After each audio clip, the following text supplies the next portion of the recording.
अगर किसी को ग्लोबल पावर बनना है तो उसको तीन एस्पेक्ट्स में डोमिनेट करना जरूरी है। That is economic, defence and ideological. अगर हम यूएस की बात करें, जब तक पूरे दुनिया में ग्लोबल हेजेमनी चल रही है यूएस की, और अभी भी आपको यूएस की ग्लोबल हेजेमनी चलती हुई दिख जाती है, तो उसमें जब हम देखते हैं तो यूएस ने मिलिटरीली भी अपने आप को प्रूव किया है through out the world through it's military expeditions. आप आइडियोलॉजिकल पर्सपेक्टिव से जब पूरी तरीके से यूएसएसआर का डिसइंटीग्रेशन हुआ और कैपिटलिज्म राइज होता हुआ दिखा, तो लिबरल कैपिटलिज्म या लिबरल डेमोक्रेटिक पर्सपेक्टिव आपको डोमिनेट करता हुआ दिखता है, तो वहां आइडियोलॉजिकल पर्सपेक्टिव से भी यूएस राइज करता हुआ दिखा। और फाइनेंशियली डॉलर से ज्यादा स्ट्रॉन्ग करेंसी कोई नहीं है, डॉलर से ज्यादा इंपॉर्टेंट और इंक्लूसिव करेंसी और कोई नहीं है जो पूरी दुनिया के ट्रेड में इन्वॉल्व की जाती है। इस वजह से यूएस को हम बोलते हैं कि यूएस इज अ हेजेमनिक पावर। पर लेकिन क्या यह बात चाइना के लिए भी कही जा सकती है? देखिए, चाइना ने अपनी फाइनेंशियल हेजेमनी को तो प्रूव किया है, लेकिन आज भी उसके लिए आइडियोलॉजिकल और मिलिट्री हेजेमनी प्रूव करना बचा है। तो चाइना इसके लिए क्या कर रहा है? चाइना ने belt and road initiative start किया, लेकिन अब सवाल खड़े होने शुरू हो चुके हैं, क्या बेल्ट एंड रोड इनिशिएटिव पस्त पड़ चुका है? क्या बेल्ट एंड रोड इनिशिएटिव एक फेल्ड प्रोजेक्ट है? तो आज इस वीडियो के अंदर हम ये देखने वाले हैं कि कैसे बीआरआई को एक फेल्ड प्रोजेक्ट नहीं माना जा सकता और किस तरीके से समय के साथ बीआरआई भी अपने आप को इवॉल्व कर रहा है, चाइना भी अपनी स्ट्रेटेजी को चेंज कर रहा है when it comes to belt and road initiative. Hello aspirants, मेरा नाम है Sumit Tyagi, welcome to Chahal academy. और आज हम ये जो चेंजिंग सिनेरियोज हैं बेल्ट एंड रोड इनिशिएटिव को लेके, उनके बारे में तो बात करेंगे ही करेंगे, साथ में ये भी बात करेंगे कि आखिर ये बेल्ट एंड रोड इनिशिएटिव या one belt one road initiative या न्यू सिल्क रोड है क्या, और किस तरीके से इसके ग्लोबल रिपरकशंस हमें देखने को मिल सकते हैं। बीच में हम टच करते हुए ये भी निकलेंगे कि इंडिया के ऊपर इसका क्या इंपैक्ट देखने को मिल रहा है, कैसे ये belt and road initiative India की सोवरेनिटी को क्वेश्चन कर रहा है और क्यों इंडिया इसके अपोजिशन में हमें देखने को मिलता है। चलिए शुरू करते हैं। जो हम आर्टिकल आज कवर करने वाले हैं, that is related to China's BRI isn't dying, it's changing, basically it's evolving. Majority of the project जो बेल्ट एंड रोड इनिशिएटिव के अंदर चल रहे थे, वो अपने आप को डाइवर्सिफाई कर रहे हैं, वो सेक्टोरल डाइवर्सिफिकेशन लेके आ रहे हैं, वो बेसिकली सस्टेनेबल पर्सपेक्टिव की तरफ मूव करते हुए नजर आते हैं। तो इसलिए हम डेफिनेटली ये तो नहीं बोलेंगे कि बीआरआई खत्म हो रहा है, बट हाँ ये जरूर बोल सकते हैं कि बीआरआई अपने आप को डाइवर्सिफाई करने की कोशिश कर रहा है और नई नई चीजों के थ्रू एक ऐसे अटेम्प्ट कर रहा है जिससे वो अपने आप को एक ग्लोबल हेजेमनी की तरह जस्टिफाई कर सके। और कैसे वो इस बीआरआई के थ्रू ग्लोबल हेजेमनी बन पाएगा, उसी का जवाब हमें इस वीडियो के अंदर ढूंढना है। हमें यह भी देखना है कि कैसे फाइनेंशियल टूल्स के अंदर वो चेंजेस लाता हुआ दिखेगा, और साथ के साथ ये भी हम इस पे फोकस करना जरूरी है और हमारा फोकस रहना इस पर भी जरूरी है कि 2013 में स्टार्ट हुआ ये प्रोजेक्ट जी जिनपिंग का, चाइनीज प्रेसिडेंट का एक मेजर प्लान है, एक मेजर स्ट्रेटेजी है, इसलिए वो उससे पीछे हटने के लिए तैयार नहीं है और जो उसमें चेंजेस की जरूरत है वो उन चेंजेस को लाने के लिए भी तैयार है। अगर देखा जाए तो हमें देखने को मिल रहा है कि जो बीआरआई है वो इवॉल्व होता हुआ दिख रहा है, जैसा मैंने आपको बताया, वो अपनी स्ट्रेटेजीज को डाइवर्सिफाई कर रहा है, अपने प्रोजेक्ट्स को डाइवर्सिफाई कर रहा है, साथ के साथ न्यू फाइनेंशियल स्ट्रेटेजीज भी इमर्ज होती हुई दिखती हैं जिससे इन प्रोजेक्ट्स को फंड किया जा सके और सारा का सारा बर्डन जो है वो चाइनीज गवर्नमेंट या चाइनीज एक्सचेकर के ऊपर ना आए। वो किस तरीके से चेंज होगा वो हम आगे देखेंगे। अभी भी जी जिनपिंग का सेंट्रल विजन आपको one belt one road initiative ही देखने को मिल सकता है, और इसी वजह से वो ग्लोबल डायनेमिक्स जैसे जैसे चेंज होते जा रहे हैं, उनका पर्सपेक्टिव जो है वो भी और के लेके वो भी चेंज होता जा रहा है। वो ज्यादा एकोमोडेटिव होना चाहता है with the changing geopolitical dynamics, और जिस तरीके से ग्लोबल ऑर्डर चेंज हो रहा है, जिस तरीके से नए नए इश्यूज राइज कर रहे हैं, उसके अकॉर्डेंस में भी आपको बीआरआई इवॉल्व होता हुआ दिखता है। चलिए आगे बढ़ते हैं, अब इसे डिटेल में जानने की कोशिश करते हैं कि आखिर बीआरआई है क्या। 2013 में एक मेजर अम्ब्रेला प्रोजेक्ट किया गया, एक वाटरशेड प्रोजेक्ट स्टार्ट किया गया जिसे हम बोलते हैं one belt one road initiative, यहां हम उसे बोलते हैं बेल्ट एंड रोड इनिशिएटिव, यहां हम उसे बोलते हैं न्यू सिल्क रोड। शुरू किसने किया? ऑफ कोर्स शुरू किया जी जिनपिंग ने। 2013 में it was started by Chinese president Xi Jinping.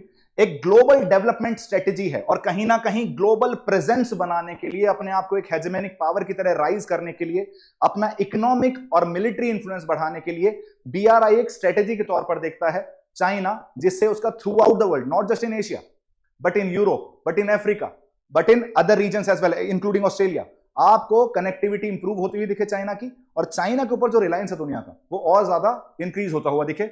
ये केवल ग्लोबल ट्रेड और इकोनॉमिक ग्रोथ को स्टिमुलेट करने के लिए शुरू किया गया था, लेकिन आज इसका दायरा जो है वो केवल इकोनॉमिक पर्सपेक्टिव से बढ़कर मिलिट्री पर्सपेक्टिव साइड भी जा पहुंचा है, एशिया, यूरोप और अफ्रीका में कनेक्टिविटी इंप्रूव करने के लिए विद चाइना। साथ के साथ हमें यह भी समझने की जरूरत है कि मेन फोकस इनका इंफ्रास्ट्रक्चर बिल्डिंग पे ही है, जिससे कनेक्टिविटी को इंप्रूव किया जा सके, जिससे इकोनॉमिक पार्टनरशिप को इंप्रूव किया जा सके चाइना का विद अदर कंट्रीज। अब इसे आसान भाषा में समझने की कोशिश करते हैं। देखिए, कुछ फैक्ट्स रखता हूं आपके सामने, आपको उससे पता चलेगा क्यों कनेक्टिविटी इतनी ज्यादा इंपॉर्टेंट है। भारत के मेजॉरिटी ऑफ द प्रोडक्ट्स जो हैं वो बाहर की कंट्रीज में कॉम्पिटिटिव इसलिए नहीं हो पाते क्योंकि हमारी ट्रांसपोर्टेशन कॉस्ट बहुत ज्यादा है। अगर इस ट्रांसपोर्टेशन कॉस्ट को कम कर दिया जाए तो प्रोडक्ट का प्राइस भी क्या हो जाएगा, कम हो जाएगा। चाइना एक एक्सपोर्ट ओरिएंटेड कंट्री है, अगर उसकी कनेक्टिविटी बाकियों के साथ इंप्रूव कर दी जाए तो शायद उसके प्रोडक्ट्स का प्राइस जो है वो और कम होता हुआ दिखेगा। प्रोडक्शन कॉस्ट तो चाइना में कम है ही, ट्रांसपोर्टेशन कॉस्ट भी अगर कम कर दी तो बाकी किसी कंट्री के बस में नहीं रह जाएगा कि वो चाइनीज प्रोडक्ट के साथ कंपीट कर पाए। फॉर एग्जांपल, इंडिया में ट्रांसपोर्टेशन कॉस्ट जो है वो है लगभग 14%, जबकि global average is around 6 to 7%। तो आप समझ रहे हो कि 14% पैसा देना ट्रांसपोर्टेशन के लिए उस प्रोडक्ट के, उस एंटिटी के प्राइस को इंक्रीज कर देता है, जो उसकी ग्लोबल कॉम्पिटिटिवनेस कम करता है। China being an export oriented country, दुनिया का 31% मैन्युफैक्चरिंग चाइना के अंदर होता है, वो उसमें से मेजॉरिटी एक्सपोर्ट हो जाता है। तो अगर मुझे उसका प्राइस और ज्यादा कम करना है तो मुझे कनेक्टिविटी इंप्रूव करनी पड़ेगी। तो ये एक इकोनॉमिक स्ट्रेटेजी तो है ही है, हम ये भी डिस्कस करने वाले हैं कि इसमें मिलिट्री एंगल क्या है, उसके लिए थोड़ा सा आप इंतजार कीजिए। आगे बढ़ते हैं। अगर ये आपको पूरा मैप देखने को मिल रहा है, हम आगे डिस्कस करने वाले हैं इसमें। दिस इज चाइना, ये डिफरेंट कनेक्टिविटी आपको मॉडल्स देखने को मिल रहे हैं। टोटल 6 कॉरिडोर्स हैं, मैं केवल लैंड रूट की बात कर रहा हूं फिलहाल। लैंड रूट में आपको 6 बॉर्डर, 6 कॉरिडोर्स देखने को मिलते हैं जो one belt one road initiative के अंदर कवर होते हुए दिखेंगे। अब वो कौन कौन से हैं? ऑफ कोर्स जो कलर हम यूज कर रहे हैं वो है रेड, रीजन बीइंग बात हो रही है चाइना की, और communism is represented by red, तो हमारा कलर भी आज क्या रहने वाला है, रेड। आप लाल मत होइएगा गुस्से से, मेरी बात को ध्यान से सुनिएगा।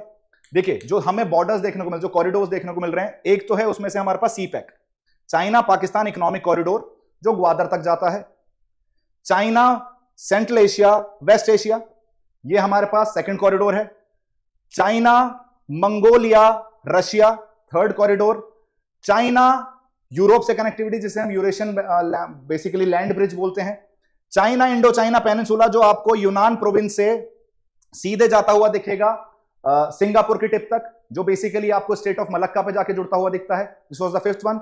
And the sixth one is Bangladesh China India Myanmar, जो स्टार्ट नहीं हुआ है क्योंकि इंडिया ने ज्वाइन करने से मना कर दिया है OBOR को। मैं वापस रिपीट कर रहा हूं, टोटल 6 कॉरिडोर्स हमें देखने को मिल रहे हैं। One is CPEC, China Pakistan economic corridor. Second is China Mongolia Russia corridor. Third is China central Asia waste Asia corridor. Fourth is Eurasian land bridge, जो चाइना को सीधे यूरोप से कनेक्ट करने वाला है। Fifth is BCIM, and the last one is China Indo China peninsula, जो China के region को, यूनान रीजन को पूरी तरीके से कहां से कनेक्ट करता हुआ दिखेगा, सिंगापुर रीजन से कनेक्ट करता हुआ दिखेगा। तो ये आपको इतने सारे कॉरिडोर्स और इतने सारे जो कनेक्टिविटी प्रोजेक्ट्स हैं, ऑफ कोर्स आपको समझने में हेल्प कर रहे होंगे कि क्यों कनेक्टिविटी इंपॉर्टेंट है और क्यों चाइना इतनी ज्यादा कनेक्टिविटी इंप्रूव करने के पीछे पड़ा हुआ है। दूसरी चीज आपको देखने को मिल रही है, पोर्ट्स।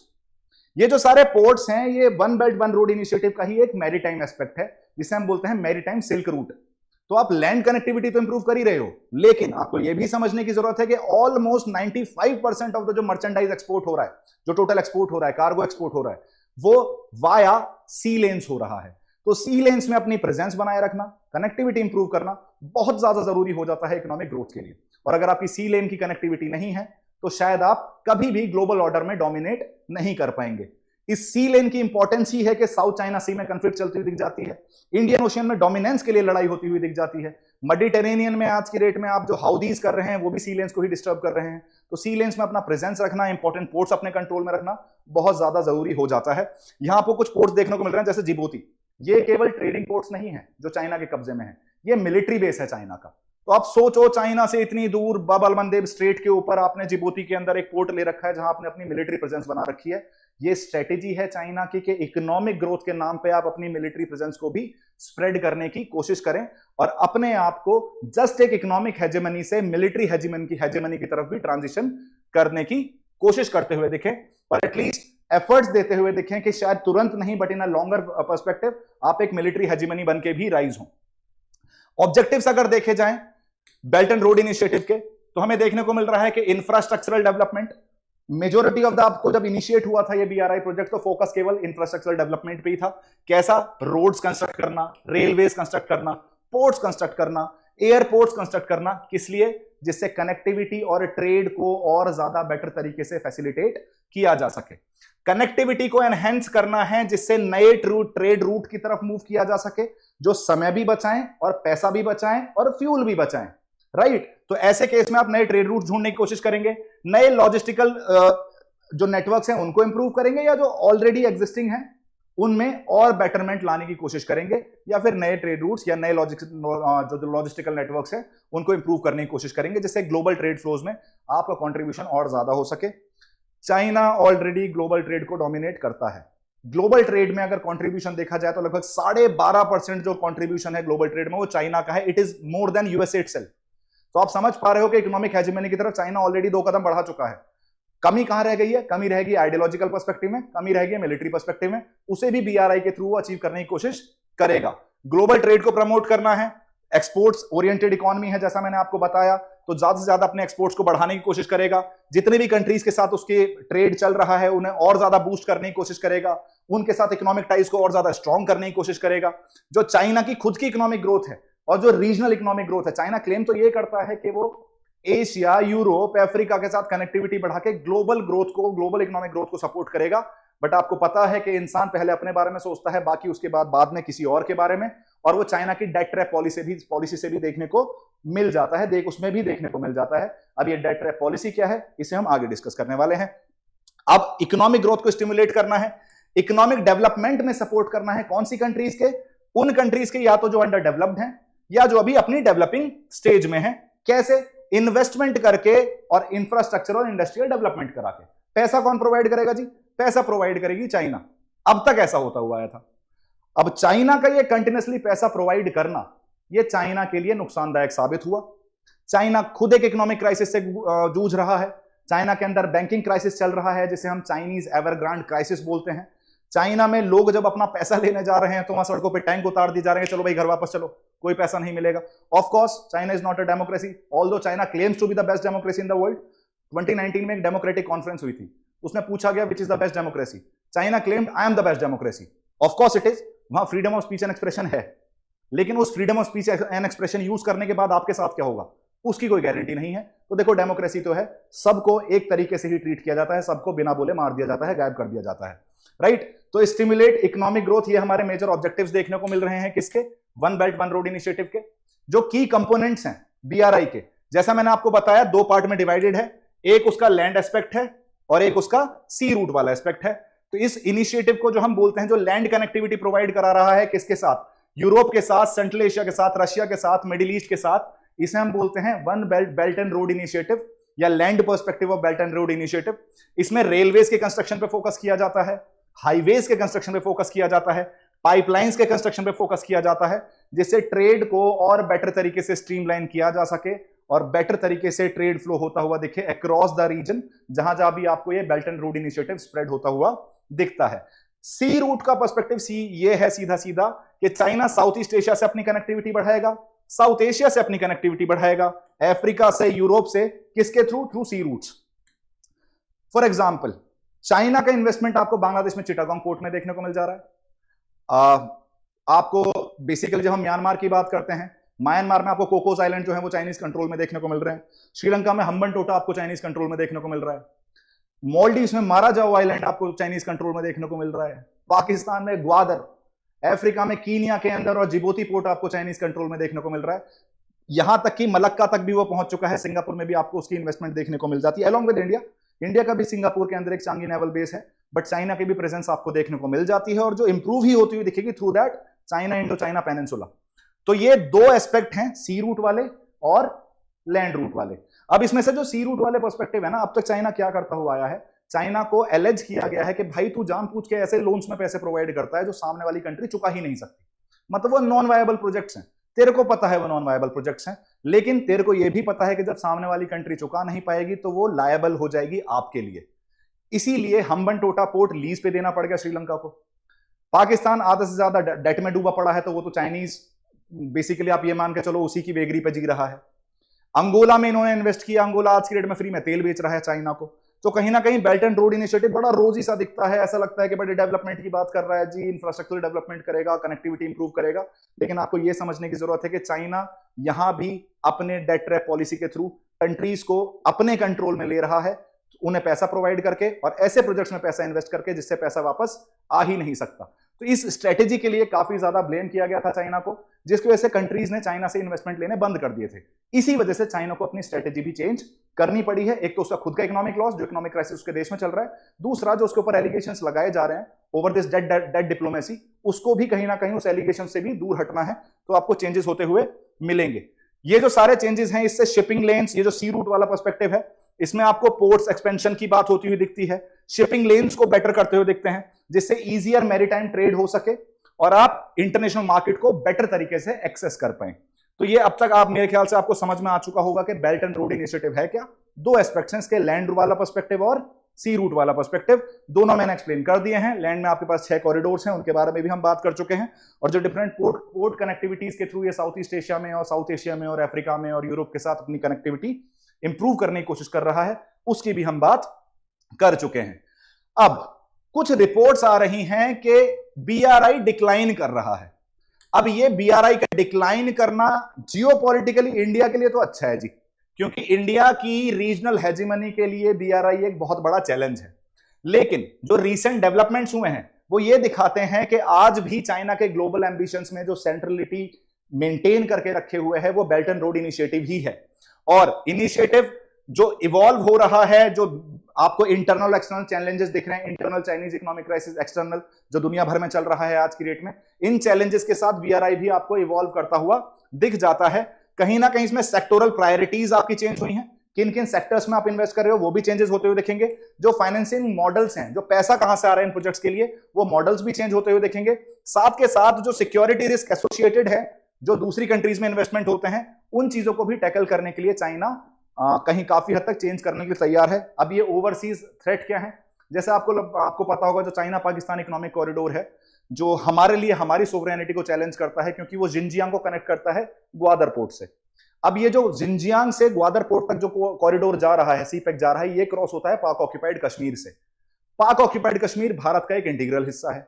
अब बिना भारत की परमिशन के पाक ऑक्यूपाइड कश्मीर से बेल्ट एंड रोड इनिशिएटिव का एक कॉरिडोर निकालना भारतीय सोवरेनिटी को बेसिकली क्वेश्चन कर रहा है, हमारी सोवरेनिटी को, हमारी टेरिटोरियल क्लेम को क्वेश्चन कर रहा है। इस वजह से cause of this sovereignty issue India ने बीआरआई ज्वाइन करने से मना कर दिया था। और भूटान जो हमारा एक ब्रदर है, बेसिकली आप उसे एलाई ही मान सकते हो, दो India is not ally of anyone, लेकिन भूटान को सर्टेनली आप अपना एलाई मानोगे, तो उसने भी बीआरआई ज्वाइन करने से मना कर दिया था। थोड़ा टाइम पहले आपको इटली भी बीआरआई से बाहर आता हुआ दिख जाएगा। इसी वजह से ये सवाल भी उठने शुरू हो गए थे, क्या डिक्लाइन कर रहा है। लेकिन चाइना ने अपनी स्ट्रेटेजी चेंज कर दी है, वो हार मानने के लिए तैयार नहीं है और उसने चेंजेस मेक करने शुरू कर दिए हैं। अब ये बीआरआई प्रोजेक्ट्स के अंदर प्रायोरिटीज कहां शिफ्ट हो रही हैं, क्या क्या बदलाव आते हुए दिखेंगे। सबसे पहले आप सेक्टर्स डाइवर्सिफाई कर रहे हो। कैसे? पहले आप फोकस कर रहे थे रोड्स पे, रेलवेज पे, अब आप इन पे फोकस शुरू कर रहे हो। अब आप फोकस करो मेटल्स पे, माइनिंग पे, टेक्नोलॉजी पे, ग्रीन एनर्जी पे। तो आपने अपना दायरा जो है इन्वेस्टमेंट का वो बढ़ा दिया है। केवल road, railway, ports, infrastructure development से हटके आप कोर सेक्टर्स में पहुंच चुके हो, जैसे metals, mining, technology and green energy. Belt and road initiative का फोकस अब ग्रीन एनर्जी की तरफ भी मूव करना शुरू किया है। आपको पता है climate change is a major issue. Majority of the countries चाहती हैं कि वो फॉसिल फ्यूल से हटकर अपने तरफ ट्रांजिशन करें रेन्यूएबल एनर्जी की तरफ। उस रेन्यूएबल एनर्जी के लिए इन्वेस्टमेंट चाहिए, उन प्रोजेक्ट्स के लिए, वो भी बीआरआई के अंदर अब इंक्लूड कर दिए गए हैं। सस्टेनेबल और ग्रीन एनर्जी प्रोजेक्ट्स के ऊपर ज्यादा फोकस करेगा बीआरआई अब, जिसमें रेन्यूएबल एनर्जी जनरेशन और इको फ्रेंडली इंफ्रास्ट्रक्चर के ऊपर ज्यादा ध्यान दिया जाएगा। अब से पहले केवल आप रोड, रेलवे कनेक्टिविटी की बात कर रहे थे। सॉफ्ट कनेक्टिविटी के ऊपर भी फोकस किया जाएगा। पहले केवल आप फिजिकल कनेक्टिविटी की बात करें कि जी रोड बना दी, रेलवे लाइंस बना दी, पोर्ट बना दिया, इन सब चीजों को हम बोलते हैं फिजिकल कनेक्टिविटी। लेकिन अब सॉफ्ट कनेक्टिविटी के ऊपर भी फोकस किया जाएगा, जैसे लीगल फ्रेमवर्क को बेटर किया जाएगा, ट्रेड रेगुलेशंस को और ज्यादा फॉर्मलाइज और स्ट्रीमलाइन किया जाएगा, डिजिटल इंफ्रास्ट्रक्चर पे भी फोकस किया जाएगा। मतलब फिजिकल कनेक्टिविटी चलती रहेगी, लेकिन अब सॉफ्ट कनेक्टिविटी को भी ऊपर इश्यू, मतलब बेसिकली फोकस जाता हुआ दिखता है बेल्ट एंड रोड इनिशिएटिव का। सबसे इंपॉर्टेंट और मोस्ट इंपॉर्टेंट एस्पेक्ट है इसका, अब आप लिवलीहुड बेस्ड और छोटे प्रोजेक्ट्स में भी इन्वेस्ट करेंगे, जो अब तक चाइना करता हुआ नहीं दिखता था। चाइना से एक शिकायत थी, जे मान लिया फॉर एग्जांपल चाइना ने इन्वेस्ट किया गांबिया में, चाइना का पैसा गया गांबिया में, पैसा किसका? चाइना का। प्रोजेक्ट किसका? चाइना का। लोग कौन बना रहे हैं उसे? चाइनीज। इवेंचुअली इसमें नौकरी कौन करेगा? चाइनीज। बस गांबिया का क्या है? गांबिया की जमीन। तो आपको क्या देखने को मिल रहा है? वो जो लोकल पॉपुलेशन है उस पर इंपैक्ट होता हुआ या उसका बेटरमेंट होता हुआ नहीं दिख रहा था थ्रू बीआरआई प्रोजेक्ट्स या चाइनीज इन्वेस्टमेंट।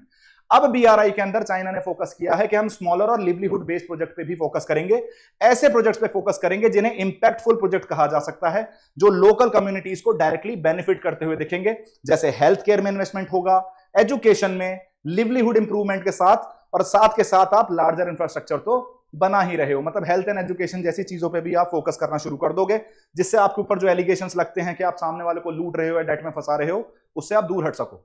अब बात करते हैं फाइनेंसिंग मॉडल्स की, क्योंकि पैसा बहुत इंपॉर्टेंट है किसी भी प्रोजेक्ट के लिए, और चाइना के पास पैसा तो बहुत है, बहुत डीप पॉकेट्स हैं, लेकिन इतनी भी डीप नहीं है कि ऐसे ही उड़ाता जाए और वो प्रोजेक्ट चले भी ना। इसलिए चाइना ने अपने फाइनेंसिंग मॉडल भी ऑल्टर करे हैं। क्या क्या ऑल्टरेशन देखने को मिल रहा है इसमें, क्या क्या चेंजेस देखने को मिल रहे हैं? सबसे पहले प्राइवेट सेक्टर पार्टिसिपेशन अलाउ कर दिया गया है। मतलब पहले क्या होता था, सारा पैसा चाइनीज गवर्नमेंट दे रही है, चाइनीज नेशनल बैंक्स दे रहे हैं। अब प्राइवेट सेक्टर बैंक्स भी, कमर्शियल बैंक्स भी इसमें इन्वॉल्व होते हुए दिख सकते हैं। प्राइवेट एंटरप्राइजेज आपको इसमें एंटर करती हुई दिखेंगी फाइनेंसिंग मॉडल में। कमर्शियल बैंक्स इन प्रोजेक्ट्स को फाइनेंस करते हुए दिखेंगे, जिससे स्टेट ओन्ड बैंक्स जो थे चाइना के और जो पॉलिसी लेंडर्स थे, उनके ऊपर रिलायंस और उनके ऊपर प्रेशर थोड़ा सा कम होता हुआ दिखेगा। प्रोजेक्ट बेस्ड फाइनेंसिंग के ऊपर आप फोकस कर रहे हो। आप पहले क्या करते थे, आप government to government debt provide करते थे कि भाई श्रीलंका ये रहा तेरा डेट, बना ले जा प्रोजेक्ट, और जब पैसा आएगा तो इस डेट का पैसा वापस लौटाते रहना। आपने ये नहीं बोला कौन सा प्रोजेक्ट या केवल इसी प्रोजेक्ट के लिए पैसा दिया, पहले आपने government to government loan provide करे, उसे हम बोलते हैं सोवरेन डेट। तो सोवरेन डेट ट्रांजैक्शन से आप किसकी तरफ मूव कर चुके हो? अब आप प्रोजेक्ट फाइनेंसिंग की तरफ मूव कर चुके हो। मतलब स्पेशल पर्पस व्हीकल्स बनाए जाएंगे मिक्स्ड ओनरशिप के साथ, जिसमें लोकल पार्टनर्स भी इंक्लूड होंगे, और केवल उन प्रोजेक्ट्स के लिए पैसा दिया जाएगा जिसके लिए बीआरआई कमिट कर रहा है। ओवरऑल एक जनरल लोन नहीं प्रोवाइड किया जा रहा। जैसे हम लाइन ऑफ क्रेडिट बोलते हैं ना कि प्रोजेक्ट बेस्ड लोन प्रोवाइड कर रहे हो आप, तो कुछ वैसा ही देखने को मिल रहा है। आप प्रोजेक्ट बेस्ड फाइनेंसिंग देखने को मिल रहे है, जनरल डेट प्रोवाइड नहीं कर रहे आप, केवल उस प्रोजेक्ट के लिए डेट प्रोवाइड करते हुए दिखेंगे। कमर्शियल फाइनेंसिंग आपको, मैंने जैसा बोला कि आपको प्राइवेट सेक्टर इन्वॉल्व होता हुआ दिखेगा, तो जो प्राइवेट कमर्शियल बैंक्स हैं या जब बाकी कंट्रीज के कमर्शियल बैंक्स हैं, वो भी अब बीआरआई का हिस्सा बन सकते हैं। आप कमर्शियल लोन्स जो हैं उनका फायदा हो सकता है।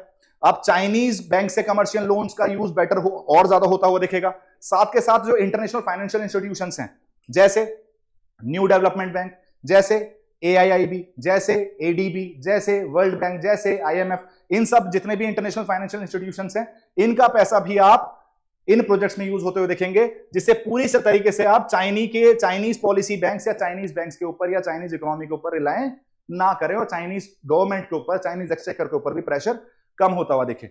सोवरेन डेट जैसे मैंने आपको बताया, इसके ऊपर थोड़ा फोकस कम है।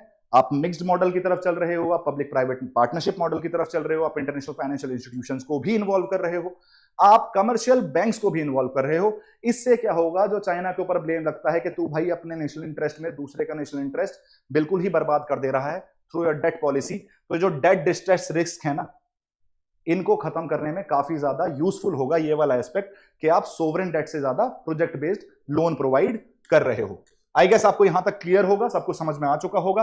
अब जियोपॉलिटिकल स्ट्रेटेजिक कंसिडरेशन, मतलब क्या चाहता क्या है, जरूरी क्यों है बीआरआई चाइना के लिए? सबसे पहले ग्लोबल इंफ्रास्ट्रक्चर इन्फ्लुएंस या strategic global influence.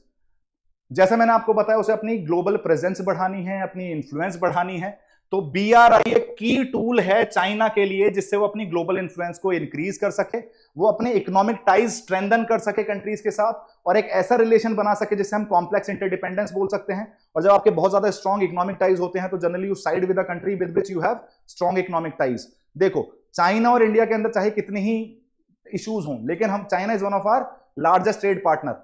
Almost basically आप देखोगे, जो इंडिया के अंदर 30 सबसे बड़े स्टार्टअप है, उसमें से 18 में चाइना का इन्वेस्टमेंट है। तो इकोनॉमिक डिपेंडेंस बहुत है चाइना के ऊपर हमारी, इसलिए हम चाह के भी चाइना के प्रोडक्ट्स को बायकॉट नहीं कर सकते, क्योंकि रिलायंस बहुत ज्यादा है, इंपोर्ट रिलायंस चाइनीज प्रोडक्ट के ऊपर। साथ के साथ जो ग्लोबल पावर्स हैं, उनके साथ आपको कंपटीशन देखने को मिल रहा है। For example US, EU, India, ये अपने प्रोजेक्ट चला रहे हैं। फॉर एग्जांपल आपको PGII प्रोजेक्ट देखने को मिल जाता है G7 का। साथ के साथ India middle east European economic corridor, जो आपको मुंबई को UAE से, फिर सऊदी अरेबिया से, फिर बेसिकली आपको देखने को मिल रहा है Haifa port of Israel, then you move towards Greece of Piraeus port of Greece, then towards Italy में आपको एक पोर्ट में मलीना पोर्ट में जाते हुए दिखते हैं आप, फिर उसके बाद सीधे आप मार्सेल पोर्ट में जाते हुए दिखते हैं, कहां? फ्रांस के अंदर। तो इंडिया से यूरोप की कनेक्टिविटी इंप्रूव होती हुई दिख रही है, हमारा भी इनिशिएटिव है। इसके अलावा international north south transport corridor, ये भी एक और इनिशिएटिव है कनेक्टिविटी का। यूएस फंड भी कर रहा है India middle east economic corridor को PGII इनिशिएटिव के अंदर G7 के। तो कहीं ना कहीं उनसे भी कंपीट करना है चाइना को। इस वजह से एक अटेम्प्ट है ये चाइना का, जिससे ग्लोबल ऑर्डर को रीशेप किया जा सके और वो बाकी प्रोजेक्ट्स को डोमिनेट ना करना दे, जबकि BRI डोमिनेट करे through huge investment, through massive investments.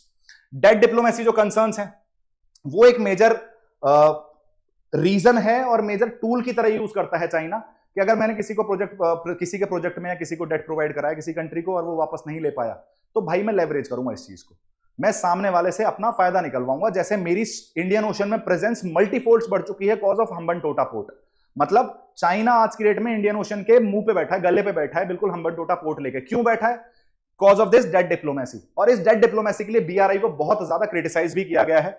ये डेट डिप्लोमेसी जो है, जहां चाइना लेवरेज करता है इंफ्रास्ट्रक्चरल प्रोजेक्ट्स को, जिससे पॉलिटिकल इन्फ्लुएंस भी बना सके, बढ़ा सके उन देशों के अंदर, लोन प्रोवाइड करके, और ऐसे लोन प्रोवाइड करके जिन्हें वापस देना पॉसिबल नहीं है उस सामने वाली गरीब बेचारी कंट्री के लिए। जैसे, और majority of the smaller countries में ही होता है, चाहे वो अफ्रीका हो, चाहे वो साउथ एशियन स्मॉलर नेशंस हो। मिलिट्री और स्ट्रेटेजिक इंटरेस्ट, जैसे मैंने आपको बताया, ये केवल इकोनॉमिक पर्सपेक्टिव में काम नहीं कर रहा। आपको जिबूती जैसे मिलिट्री बेसिस भी देखने को मिल जा रहे हैं, आपको इंडियन ओशन में स्ट्रेटेजिक प्रेजेंस भी देखने को मिल जा रहा है, आपको स्टेट ऑफ मलक्का पे भी प्रेजेंस देखने को मिल जा रहा है, which is one of the choke point. एक चोक पॉइंट बबल मंदेब, दूसरा choke point strait of Hormuz, तीसरा choke point strait of Malacca.